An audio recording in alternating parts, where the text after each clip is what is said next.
Hello everyone and welcome in a new video. और आज की इस वीडियो में हम सभी लोग पढ़ने वाले हैं आरसी सर्किट के बारे में। Single phase AC series circuit की हम बात करेंगे। इसके अंदर हम पढ़ने वाले हैं आरसी सर्किट की। आखिर इस आरसी सर्किट में क्या क्या चीज़ें होती हैं, किस तरीके से हम पावर निकालते हैं, किस तरीके से इसके अंदर का रेजिस्टेंस वगैरह निकालते हैं, बाकी सारी चीज़ें इसके अंदर की बेसिकली कंपोनेंट किस तरीके से हम फाइंड आउट करते हैं, वो आज की इस वीडियो में हम लोग देखने वाले हैं। तो फर्स्ट ऑफ ऑल हम लोग बात इससे पहले, इसको समझने से पहले हमको पता होना चाहिए दो चीज़ के बारे में, आर एंड सी। आर यहाँ पर क्या होता है एंड सी क्या होता है, ठीक है। तो फर्स्ट ऑफ ऑल हम बात करते हैं रेजिस्टेंस के बारे में। हम ना इस वीडियो में जो बात करेंगे, सबसे पहले बात करते हैं प्योरली रेजिस्टिव, यानी कि सर्किट जो भी हमारे पास सर्किट है ना, वो प्योरली रेजिस्टिव है। इसका मतलब सिंपली यही है कि उसके अंदर रेजिस्टेंस है खाली, उसके अलावा कोई और कंपोनेंट नहीं है, लाइक कैपेसिटेंस, इंडक्टेंस और कोई नहीं है। अब वो जो भी सर्किट है वो अपोज करेगा करंट को, तो वो केवल एक ही चीज़ होगी, वो है रेजिस्टेंस। हम बात करने वाले हैं प्योरली रेजिस्टेंस सर्किट के बारे में। सबसे पहले हम लोग किसके बारे में बात करनी है, प्योरली रेजिस्टिव सर्किट। अब प्योरली रेजिस्टिव सर्किट आखिर होते हैं, ये तो हमें पता चल गया होता क्या है।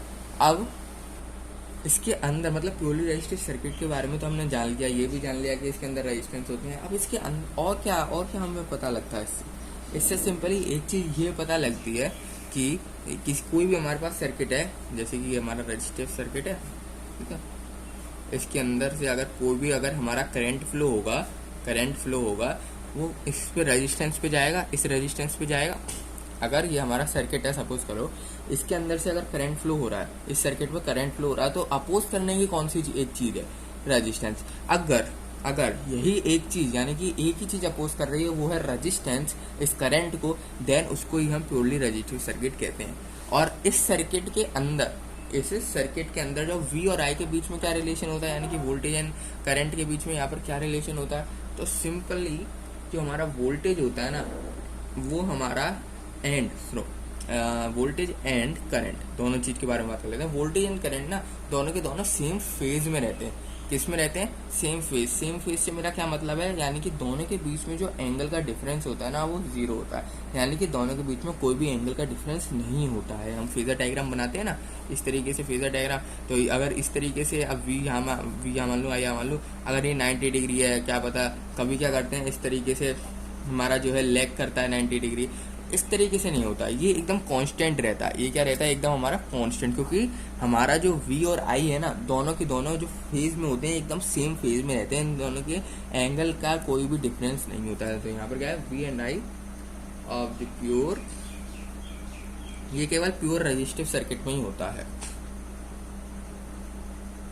Pure resistive will be in same face, यानी किस में रहने वाले हैं, हमारे सेम फेस के अंदर रहने वाले हैं। इनके बीच में कोई भी फेजर डिफरेंस हमें नहीं मालूम पड़ेगा, पर इनकी वैल्यू क्या होगी, हमने ये तो पता चल गया कि ये वोल्टेज या करंट है और ये हमारा प्योरली रेजिस्टिव सर्किट है, इसके अंदर हमारा वोल्टेज और करंट में कोई भी फेजर एंगल यानी एंगल का कोई भी डिफरेंस नहीं होता। पर आखिर इनकी वैल्यू क्या होती है, अगर मैं इसको इक्वेशन की फॉर्म में लिखना चाहूँ करंट एंड वोल्टेज को, तो मैं उसको किस तरीके से लिखूंगा, किस तरीके से मैं रिप्रेजेंट कर सकता हूँ इस लाइन को भी। तो सिंपली वोल्टेज जो होता है ना हमारा, वो होता है हमारा Vm sin omega T, Vm sin omega T, और जो हमारा करंट होता है ना, वो होता है हमारा Im sin ओमेगा टी, ठीक है। अब Vm और Im क्या है, ये मैक्सिमम वैल्यू होती है इन देयर फील्ड, यानी कि वोल्टेज के अंदर जो मैक्सिमम वैल्यू अचीव होगी ना, वो Vm है, करंट के अंदर जो मैक्सिमम करंट पास होगी वो Im है, ठीक है। देख सकते हो ये क्या है, साइन ओमेगा टी, यहाँ पर क्या है, ये सिंपली एंगल है, ये सिंपली क्या है, एंगल। देख सकते हो दोनों ओमेगा टी सेम एंगल देख रहे हो। इसको आप इस तरीके से सपोज कर सकते हो कि साइन ओमेगा टी को मैं 5 मान लेता हूँ, तो क्या एक एंगल की तरह बिहेव हो रहा है, साइन थीटा, साइन 90, साइन 180, तो एक एंगल की तरह आपको सपोज हो रहा होगा यहाँ पर, एक एंगल की तरह। तो सिंपल ये एंगल ही है, ओमेगा टी यहाँ पर क्या है, एंगल। और आप करंट का एंड वोल्टेज का दोनों का देख सकते हो, एंगल में एकदम सेम है, दोनों का एंगल सेम, ओमेगा टी। इसीलिए ये भी लाइन हमारी रिप्रेजेंट हो गई, एंड हमने वोल्टेज को एंड करंट को इस फॉर्म में भी लिख दिया। किस तरीके से, v equal to V M sine omega T and I equal to I M sine omega T. V M I M क्या है यहाँ पर, ये हायर वैल्यू है इन देयर फील्ड, यानी कि वोल्टेज के अंदर वोल्टेज पास होगा, वोल्टेज की हायर वैल्यू जो अचीव होगी ना वो वी एम कहलाएगी। करंट की जो हाई वैल्यू होगी, यानी करंट की जितनी भी वैल्यू होंगी, देखो यहाँ पर कंज्यूम होगी कुछ, इसके बाद अगर सर्किट लगा होगा रेजिस्टेंस तो उसमें कंज्यूम होगी, पर जो मैक्सिमम करंट की वैल्यू होगी वो हमारी आई एम कहलाएगी, जो मैक्सिमम होगी सबसे ज्यादा हमारी हमको मिली होगी वो।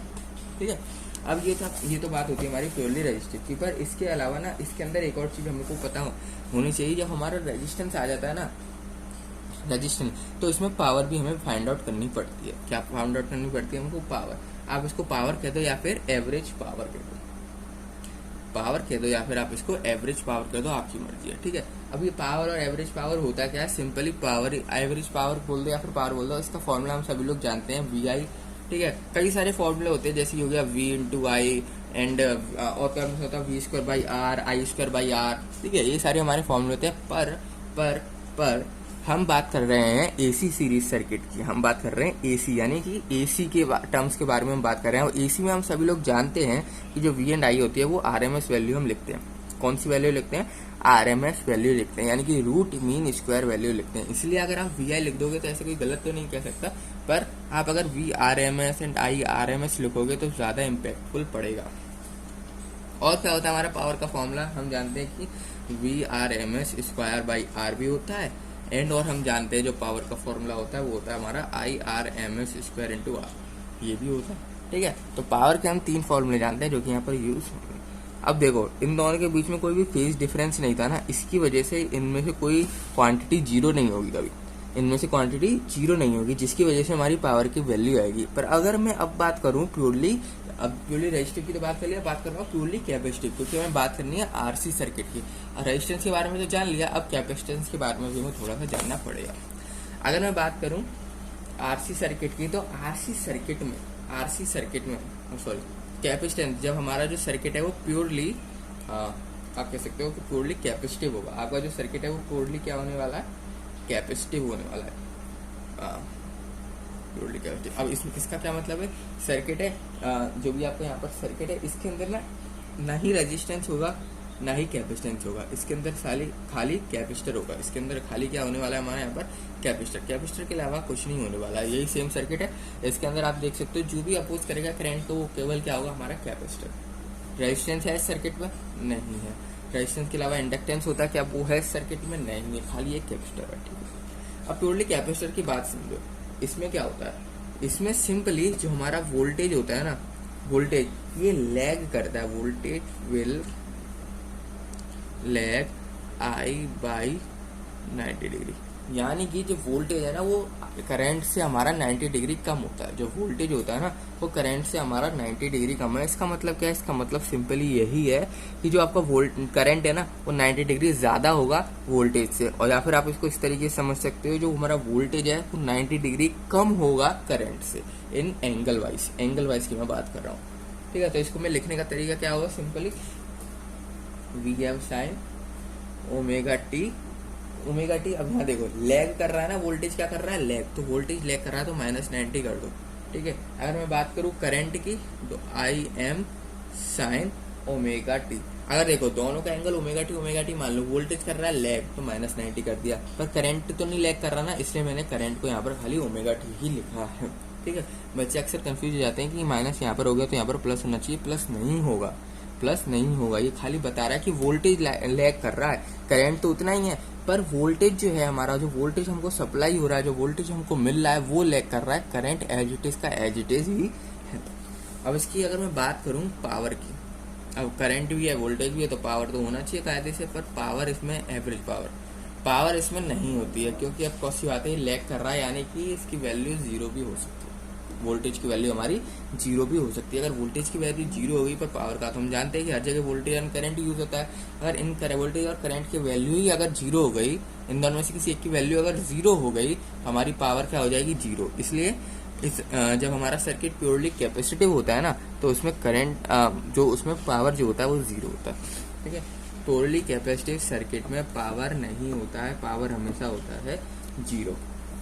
ठीक है, अब चलो हम बात करते हैं जिसके बारे में हमें जानना था, यानी कि आरसी सर्किट। इसके बारे में आरसी सर्किट, या फिर आप इसको कह सकते हो रेजिस्टेंस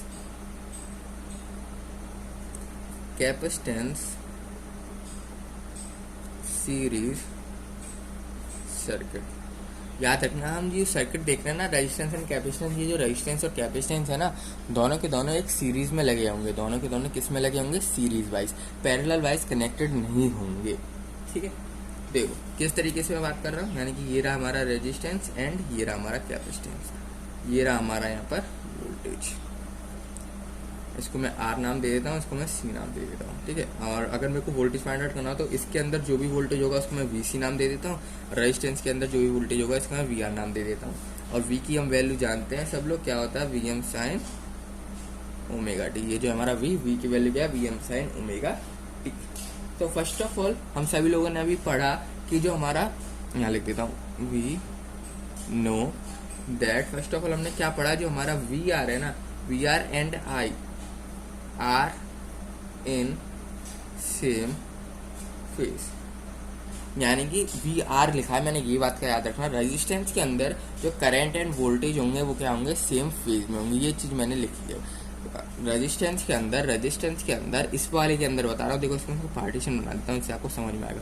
इस वाले के अंदर जो भी आपका है, ये रेजिस्टेंस यहाँ से लेके यहाँ तक ये रेजिस्टेंस है। अब इस रेजिस्टेंस के अंदर क्या होने वाला है? कोई भी करंट पास होगा ना और वोल्टेज मिलेगा इसको जो भी, तो दोनों सेम फेज में होंगे, कोई भी एंगल का डिफरेंस नहीं है। ये चीज मैंने अभी आपको बताई, जब रेजिस्टेंस सर्किट होता है तो यही, तो क्या होता है? हमारा voltage and current same phase में होता है। पर उसके उल्टा ही है, अगर कैपेसिटेंस की बात करूं यहाँ पर, अगर यहाँ पर करंट आएगा तो ये क्या कर देगा?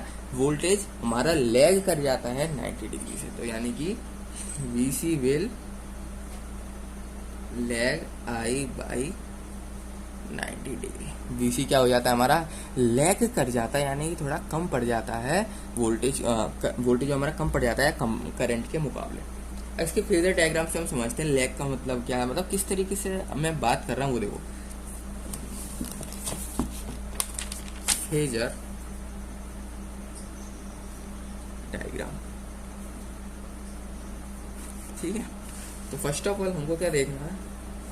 इस तरीके से बनेगा, लैग कर रहा है यानी कि कम हो रहा होगा, इसलिए मैं इसको कहाँ लेके जा रहा हूँ? नेगेटिव साइड की डायरेक्शन में। किस कहाँ पर लेके जा रहा हूँ? नेगेटिव में। वोल्टेज को यहाँ नाप देते हैं, ठीक है। अब देखो इसमें जो भी आपका रिजल्ट, देखो ये तो करंट हो गया, ये वोल्टेज हो गया। अब जो भी आपका जो है यहाँ पर रिजल्टेंट फॉर्म होगा, अगर इस तरीके से बनता है चाहे इस तरीके से बनता है, कोई भी रिजल्टेंट होता है वो क्या होता है? दोनों के बीच में से होके गुजरता है। तो इन दोनों के क्या होगा? बीच में से होके इसका रिजल्टेंट घुसेगा।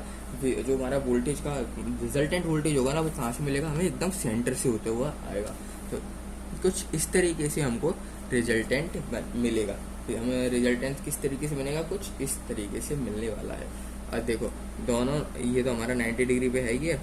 अब ये जो एंगल देख रहे हो ना, ये वाला एंगल, इसको हम फाई नाम देते हैं। इसको हम क्या नाम देते हैं? फाई नाम देते हैं। मतलब आप नाम तो कुछ भी दे दो, पर ये फाई क्या है यहाँ पर? सिंपली ये फाई जो है फेजर डायग्राम में केवल बता रहा है कि आई जो है लीड कर रहा है वोल्टेज से bye angle phi.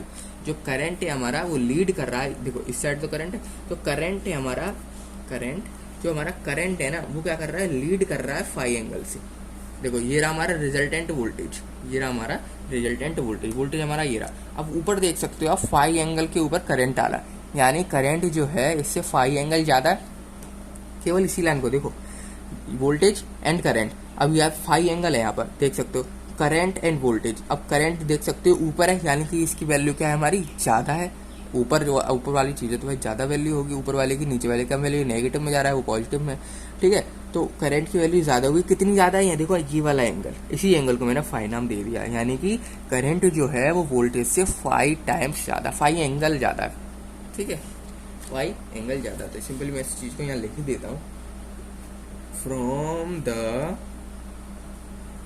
Phasor diagram I leads V by angle phi. Phi angle से जो है करंट लीड कर रहा है।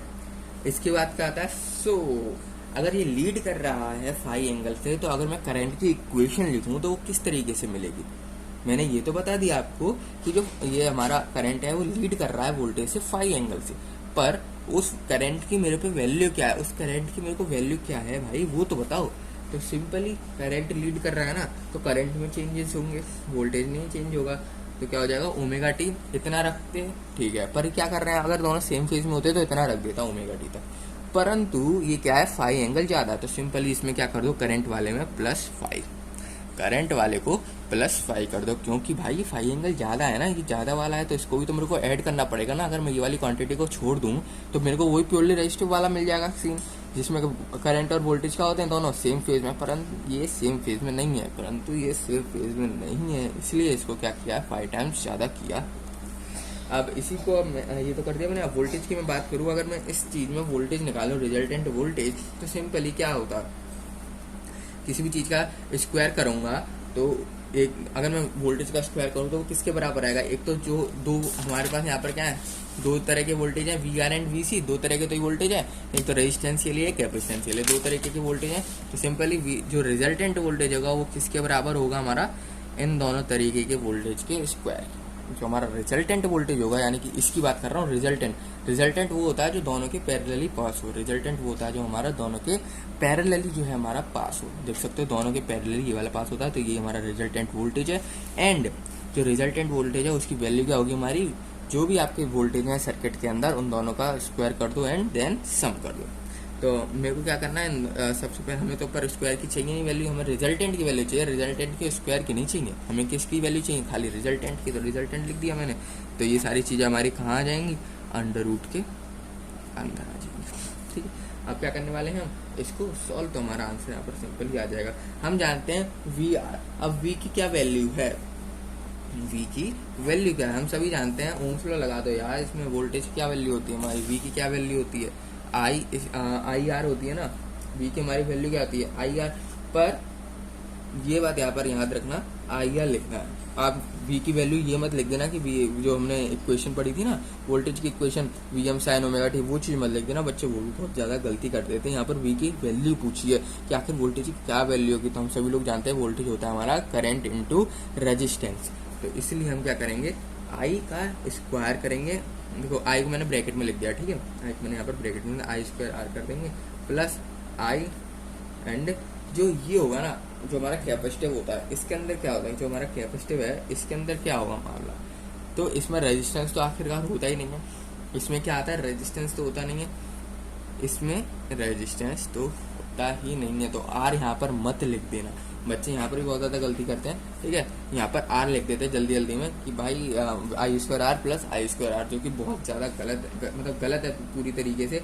यहाँ पर आई स्क्वायर आर मत लिख देना, इम्पीडेंस आएगा, मतलब सिंपली हमें इम्पीडेंस फाइंड करना है। अगर देखो एक चीज़ आपको बताऊँ कि जो 1/में अगर ओमेगा सी लिख दूँ, ओमेगा सी है सिंपली, ठीक है, ये क्या है सिंपली ओमेगा सी, अगर ये है ना तो ये सिमिलर टू रेजिस्टेंस कहलाता है। कभी कभी ना ये चीज़ लिखी रहती है कई सारे एग्जाम्स में, कह सकते हो कि कई सारे बुक्स में ये चीज़ें लिखी रहती हैं 1/ओमेगा सी, तो ये सिंपली ना रेजिस्टेंस को ही डिनोट करता है। ये भी एक तरीके का रेजिस्टेंस है जो कि क्या करता है, अपोज करता है करंट को, ठीक है, चाहे वो कैपेसिटिव हो, इंडक्टेंस हो या फिर रेजिस्टेंस हो, तीनों चीज़ क्या करती हैं, अपोज करती हैं करंट को। उनका लिखने का तरीका वो सिंपली अलग है, मेन मकसद है अपोज करना, ठीक है। तो यहाँ पर ऐसा, ठीक है।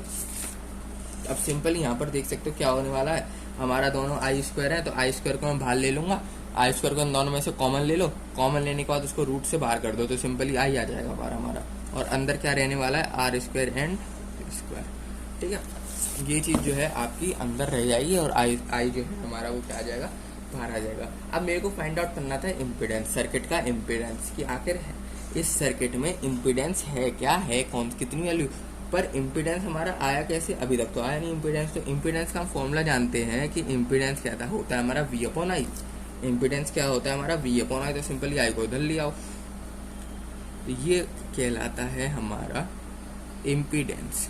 तो आरएलसी सर्किट में जो आप बोल दिया कि भाई हमारे पास आरसी सर्किट है, आरसी सर्किट, उसमें मेरे को बताओ कि मेरे पास इम्पीडेंस की क्या वैल्यू है, तो आपको ये सॉल्व करना पड़ेगा। अगर आपके पास आरसी सर्किट है विद सीरीज में लगा हुआ है तो सिंपली अगर आपसे उसने पूछ लिया कि इम्पीडेंस की वैल्यू किस तरीके से फाइंड होगी, इम्पीडेंस मेरे को चाहिए, इम्पीडेंस की आखिर वैल्यू क्या है, तो सिंपली आप उसको इस तरीके से लिख के निकालोगे। जो ऊपर यहाँ पर V अपॉन आई है ना, सिंपली इम्पीडेंस है। इसको आप जेड भी लिख सकते हो। इम्पीडेंस को आखिर डिनोट किससे किया जाता है, जेड से तो किया जाता है। तो आप इसको Z is equal to under root R square plus X square ये भी लिख सकते हो। ठीक है, आप इसको ये भी लिख सकते हो। तो हमें आरसी सर्किट के अंदर दो चीज़ें निकालनी थी। सबसे पहली बात इम्पीडेंस निकाला था एंड देन पावर निकालनी थी मेरे को। एंड देन पावर कौन सी मिलेगी मेरे को यहाँ पर, एवरेज पावर तो जीरो है। क्यों जीरो क्यों होगी भाई, क्योंकि इसमें कैपेसिटर आएगा, कैपेसिटर की तो पावर जीरो हो जाएगी, ऑफकोर्स सी बात है। पर पूरे सर्किट में तो पावर होगी ना, कैपेसिटर में भले ही पावर नहीं है, पूरे सर्किट में तो पावर होगी। उस सर्किट की पूरी पावर क्या होगी वो अब हम फाइंड करने वाले हैं। तो वो हम किस तरीके से यहाँ पर फाइंड करेंगे, यहाँ पर सबसे पहले आप हेडिंग डाल दो इंस्टेंटेनियस पावर, क्योंकि पावर क्या होगी, चेंज भी होती रही होगी, पावर तो है चेंज भी होती रही होगी। तो इसलिए हम सबसे पहले क्या फाइंड आउट करेंगे, इंस्टेंटेनियस पावर। अब इंस्टेंटेनियस पावर निकालने का मकसद क्या है, सिंपल मकसद यही है इंस्टेंटेनियस पावर निकालने का, कि ये मेरे को कहीं भी पॉइंट पे अगर मेरे को पावर चाहिए होगी ना, कहीं भी पॉइंट पे मेरे को पावर को मेजर करना होगा तो मेरे को ये एग्जैक्ट वैल्यू बता देगा। जैसे कि पावर की क्या है, देखो पावर क्या चेंज होती रही होगी, कभी इंक्रीज हो रही है, कभी डिक्रीज हो रही है, कभी इंक्रीज हो रही है। अरे मैं पूछूं इस पॉइंट पे इसकी वैल्यू क्या है, तो मेरे को किस तरीके से फाइंड आउट होगी, वो मेरे को सिंपली फाइंड आउट होगी इंस्टेंटेनियस। अच्छा मेरे पास इंस्टेंटेनियस पावर होगी तो मैं एग्जैक्ट वैल्यू पुट करूंगा, मेरे को पावर की जो है एग्जैक्ट वैल्यू मिल जाएगी। तो ये किस तरीके से निकाला जाता है, फॉर्मूला वही सिंपल है, V इंटू वाई करेंगे पावर की जगह। अब इसकी जगह ना, अब हम यहाँ पर V की जगह वैल्यू पुट करेंगे। अब V की क्या वैल्यू होती है याद रखना, इक्वेशन वाली वैल्यू पुट करेंगे, जो कि होती है हमारी Vm sign omega T I M sine omega T plus 5, Vm sign omega T and I M sine omega T plus 5। अब इसमें सिंपली आपको क्या करना है, देखो इतना है, पर ये इसके आगे सॉल्व हो जाएगा क्या, नहीं हो पाएगा। सिंपली इसमें हमको चेंज करना पड़ेगा। क्या चेंज करना है, अगर मैं ऊपर नीचे 2 का मल्टीप्लाई कर दूं, मैं क्या करने वाला हूँ, दोनों तरफ 2 का मल्टीप्लाई करने वाला हूँ। किस तरीके से बोल रहा हूँ, और आई एम को इधर लेने वाला हूँ मैं, ठीक है। दोनों मल्टीप्लाई में तो आई एम को मैं इधर ले लेता हूँ, ठीक है, अपॉन 2 कर रहा हूँ, एंड 2 का मल्टीप्लाई करते हुए sine omega T and sine, देखो ये चीज मैंने लिखा सिंपली 2 का ऊपर नीचे दोनों देखो कैंसिल आउट हो जाएंगे, सेम वही चीज बन रही है हमारी, ठीक है। मैंने क्या किया, सिंपली मल्टीप्लाई एंड डिवाइड कर दिया बाय 2। ये मैंने क्यों किया, क्योंकि अब आप देख सकते हो ये चीज जो है हमारी ट्रिग्नोमेट्री का फॉर्मूला बनना है। ये जो चीज हमारी ये क्या बनना है, ट्रिग्नोमेट्री का फॉर्मूला। हम सभी लोग जानते हैं कौन सा फॉर्मूला है ये, 2 साइन ए साइन बी का। कौन सा फॉर्मूला है हमारा, 2 साइन ए साइन बी। तो सिंपली अब इस फॉर्मूले को हम क्या करने वाले हैं, सॉल्व यहाँ पर करने वाले हैं। Vm Im बाई 2 तो लिखा जाएगा, ये तो एज इट इज। अब इसको सॉल्व करो, क्या होता है हमारा cos। अब क्या करने वाले हैं हम, ओमेगा टी में से माइनस, यानी ए में से बी को माइनस करना पड़ेगा, ए में से हमको बी को क्या करना पड़ेगा माइनस। तो ओमेगा टी में से हम माइनस करने वाले हैं omega T plus 5। Omega T में से सिंपली हम क्या माइनस कर देंगे, omega T plus 5 and minus. अब दूसरी जगह नहीं है इसलिए मैं इसको नीचे लिख रहा हूँ थोड़ा सा यहाँ पर, cos अब ओमेगा टी प्लस 5 होगा, ठीक है। एक बार हमारा माइनस होता है, a minus B and a plus B, ठीक है। सिंपली यही होता है फॉर्मूला, आई होप आप सभी लोगों को पता होगा। अब जो नेक्स्ट स्टेप होगा हमारा वो क्या होने वाला, सिंपली इसको सॉल्व कर लो। सिंपली ओमेगा टी से ओमेगा टी कैंसिल आउट हो जाएगा, क्या बचेगा हमारा cos 5 बचेगा, माइनस करेंगे cos, और यहाँ क्या हो जाएगा ओमेगा टी प्लस हो जाएंगे, यानी कि 2 ओमेगा टी प्लस 5। तो ये हमारा जो है यहाँ पर बनने वाला है। ये हमारा क्या इक्वेशन बनी, Vm Im by 2 cos 5 minus cos 2 omega T plus 5। अब मैं यहाँ पर क्या करूँगा, सिंपली अभी थोड़ा ना आसान से समझ में नहीं आ रहा, दिख नहीं रहा सही से भाई हो क्या रहा है ये, ठीक है। आई होप आप सभी लोगों को समझ में तो आ गया होगा ये आया कैसे, पर इसको मैं और बढ़िया तरीके से कैसे लिख सकता हूँ। इतने पे नंबर तो नहीं घटेंगे आपके अगर इतना लिख के भी आ गए तो, पर एक अच्छी तरीके से क्या होता है इसका मल्टीप्लाई करो, क्योंकि ये सारी चीज़ें क्या है हमारी ब्रैकेट के अंदर बंद है। सबसे हमने ब्रैकेट को यहाँ पर सॉल्व भी नहीं किया, इसलिए हमको क्या करना पड़ेगा, इसका मल्टीप्लाई भी करना बहुत ज़्यादा ज़रूरी है। तो सिंपली क्या कर दो, मल्टीप्लाई कर दो, क्या आएगा आपका Vm Im by 2, simply cos 5 के साथ मल्टीप्लाई हो गया, माइनस याद रखना यहाँ पर एक चीज़ जो गड़बड़ नहीं होनी चाहिए सभी लोगों से, कि साइन का यहाँ पर आपको बहुत ही महत्वपूर्ण ध्यान देना है। साइन आपका गलत नहीं होना चाहिए। यहाँ पर देख सकते हो अगर ये माइनस होगा तो सिंपली देखो, यहाँ पर मैंने क्या गलती कर दी थी, यहाँ पर जैसे ही माइनस होगा तो ओमेगा टी प्लस 5 है, पर यहाँ पर सॉल्व होकर ओमेगा सिर्फ 5 आ गया, पर माइनस है यहाँ पर। तो अगर माइनस ओमेगा टी किया है तो माइनस 5 यहाँ पर भी होगा ना, -5 होना चाहिए। तो यहाँ पर ये गलती थी मेरी, यहाँ पर माइनस नहीं लगाना था मैंने। ठीक है, क्या किया, omega T minus omega T plus 5। अब माइनस करना चाहते हैं तो ओमेगा टी से ओमेगा टी तो कैंसिल आउट हो गया, पर ये वाला इस माइनस का मल्टीप्लाई इसमें भी तो होगा, 5 में भी तो क्या होने वाला है हमारा, माइनस का मल्टीप्लाई होगा ना दोनों में। तो इसलिए माइनस का 5 यहाँ पर जो है हमारा ब्रैकेट के अंदर बंद होगा। इस बात का आपको बेसिक यहाँ पर ध्यान रखना है कि साइन का, क्योंकि साइन ना गड़बड़ हो जाते हैं। जैसे कि अभी आप तो आरसी सर्किट सॉल्व कर रहे हो, आरएल सर्किट सॉल्व करोगे तो कुछ और साइन होगा। ठीक है, डिफरेंट सर्किट्स में ना डिफरेंट साइन जो है आपके यहाँ पर फॉर्म होते हैं। जरूरी नहीं है एक जैसे ही साइन आपका जो है यहाँ पर फॉर्म। ठीक है, तो अब हमें क्या करना है, सिंपली ये बस एक चीज़ ध्यान रखनी थी बस। अब अरे यार, अब इसका सिंपली आप मल्टीप्लाई कर दो। मैं दोबारा इसको लिख देता हूँ फिर से, Vm/2 cos 5 minus Vm/2 cos 2 omega T plus 5। तो ये जो है हमारा ये परफेक्ट आंसर कहलाएगा, ये जो है हमारा ये परफेक्ट आंसर कहलाएगा। ठीक है, तो ये हमने क्या फाइंड कर ली कि हमने simply instantaneous power find out कर लिया। अगर मैं यहाँ पर वी एंड आई एम की वैल्यू पुट कर दूँ जिस भी पॉइंट पे मेरे को चाहिए, उस पॉइंट में वोल्टेज क्या है, उस पॉइंट में करंट क्या है, maximum voltage and maximum current, तो मेरे को उस पॉइंट पे पावर कितनी होगी वो मेरे को मालूम हो जाएगी। तो मेरे को पावर क्या हो जाएगी, सिंपली मालूम हो जाएगी। अब ये तो बात थी हमारी इंस्टेंटेनियस की। अब एक और टर्म होता है जिसको हम कहते हैं एवरेज। तो इसको हम क्या कहते हैं, एवरेज। तो एवरेज पावर को हम किस तरीके से लिखेंगे, इसकी बात कर रहा हूँ, एवरेज पावर। अब एवरेज पावर है ना, वो हमारा किस तरीके से फॉर्म होगा, एवरेज पावर को हम आखिर लिख किस तरीके से सकते हैं वो देखो। तो एवरेज पावर को लिखने का सिंपल तरीका यही है कि पी एवरेज, तो जो भी आपका इंस्टेंटेनियस आया ना उसका आप एवरेज कर दो, average of P. P small P मैंने लिख दिया, ठीक है, इसको मैं स्मॉल पी बना देता हूँ। ठीक है, स्मॉल पी से इसको मैं डिनोट कर देता हूँ। ठीक है, इन सारे पावर्स को मैंने क्या कर दिया, स्मॉल पी से यहाँ पर डिनोट कर दिया। तो आप क्या कर दो, इस स्मॉल पी का एवरेज निकाल दो, आपकी पावर एवरेज पावर जो है आपकी वो फाइंड आउट हो जाएगी। अब उसका एवरेज किस तरीके से निकलेगा, सिंपली Vm/2 हमारा था क्या, cos 5 minus average of Vm/2 cos 2 omega T plus 5। अब देख सकते हो जो इसका एवरेज होता है ना वो होता है 0, साफ दिख रहा है। इसका जो एवरेज निकालोगे Vm/2 cos 2 omega T plus 5 तो ये 0 हो जाएगा हमारा, ये क्या हो जाएगा 0। तो बचेगा क्या हमारे पास यही, और इसका एवरेज निकालोगे तो एज इट इज हमारा यही रहने वाला है। तो ये 0 क्यों होंगे, यहाँ पर कैपेसिटेंस आ जाएगा, यहाँ पर क्या आ जाएगा, सिंपली कैपेसिटेंस। एंड कैपेसिटेंस की जो एवरेज पावर होती है वो होती है हमारी 0 हुआ क्यों, उसका रीजन भी जानना बहुत ज़्यादा जरूरी है। ये कैपेसिटेंस पावर है, किसकी पावर है, कैपेसिटर की। अब कैपेसिटर के अंदर मैंने आपको बताया था जब कोई भी सर्किट हमारा प्योरली कैपेसिटर हो जाता है तो उसके अंदर हमारा पास जो पावर होती है वो क्या हो जाती है 0, क्योंकि उसके अंदर के जो कंपोनेंट होते हैं वोल्टेज एंड करंट वो हमारे क्या हो जाते हैं 0 हो जाते हैं। तो इसी तरीके से जो हमारा कैपेसिटर वाली पावर होगी ना ये हमारी हो जाएगी 0। ठीक है, ये कैपेसिटर वाली पावर है, ये हमारी 0 हो जाएगी। पर एवरेज पावर ऑफ रेजिस्टेंस की, तो रेजिस्टेंस की पावर है, तो रेजिस्टेंस की पावर क्या रहेगी, एच। तो सिंपली ये क्या हो जाएगा हमारा Vm/2 cos 5। अब देखो, पर ये ना थोड़ा सा सही नहीं दिख रहा है क्योंकि Vm आ गया, Im आ गया, अगर हमें ये दिया ही नहीं गया तो क्या करें। तो एक जनरल फॉर्म क्या होती है, हम वैल्यूज को लिखते हैं RMS टाइप की फॉर्म में।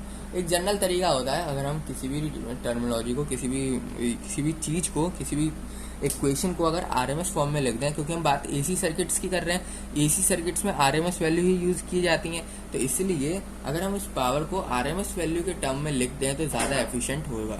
तो सिंपली अब हम क्या करने वाले हैं यहाँ पर, इसको थोड़ा सा हम डिफरेंट कर देंगे, थोड़ा अलग अलग कर देंगे। यानी कि अगर मैं √2 कर दूँ एंड Im/√2 कर दूँ एंड यहाँ पर cos 5 कर दूँ, अब मैंने यहाँ पर क्या है, सिंपली 2 को मैंने अलग अलग तरीके से, यानी √2 कर दिया। अगर इन दोनों का मैं मल्टीप्लाई कर दूँ तो सिंपली वापस से क्या बनने वाला है, ये चीज़ वापस से क्या बन जाएगा हमारा ऊपर वाली चीज़, यानी कि Vm/2 ही बन जाएगी। मैंने बस अलग अलग कर दिया। अभी अलग अलग करने की वजह क्या है, हम लोग जानते हैं इसी सर्किट के अंदर Vm/√2 जो होती है हमारी वोल्टेज की RMS वैल्यू होती है, एंड जो हमारी Im/√2 होती है ये करंट की RMS वैल्यू होती है, और cos फाई तो एज इट इज रहेगा ही।